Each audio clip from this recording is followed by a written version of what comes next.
చంద్రబాబు నాయుడు గారు కూటమి అంటే వాళ్ళ ప్రభుత్వంలో ఉన్న వాళ్ళకి ర్యాంకింగ్ ఇచ్చారనమాట.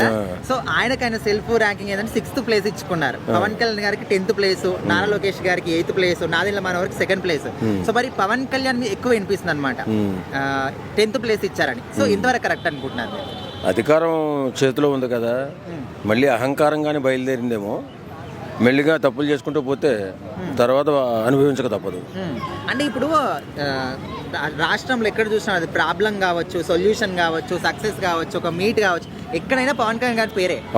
అప్పుడు 10th ప్లేస్ ఎందుకు ఇవ్వాలని ఒక క్వశ్చన్ అన్నమాట. అంటే ఆయన కానీ లేకపోతే ముందుకు వెళ్ళిపోతాడో భయం ఉంటుంది కదా కూటమి ప్రభుత్వంలో. అందులోనే చంద్రబాబు నాయుడు గారికి చాలా భయం ఉంటుంది.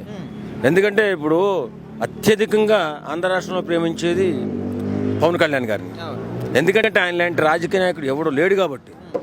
వర్క్ కూడా ఆయన ఈ కూటమి ప్రభుత్వం వచ్చిన తర్వాత బ్రహ్మాండంగా ప్రతి దాంట్లో ఇన్వాల్వ్ అయ్యి వర్క్ చేసుకుంటూ పేదల అభిమానాన్ని, అక్కడ ఉన్నటువంటి ప్రజల అభిమానాన్ని పొందుతున్నాడు కాబట్టి ఈర్ష్య మొదలైనట్టుంది.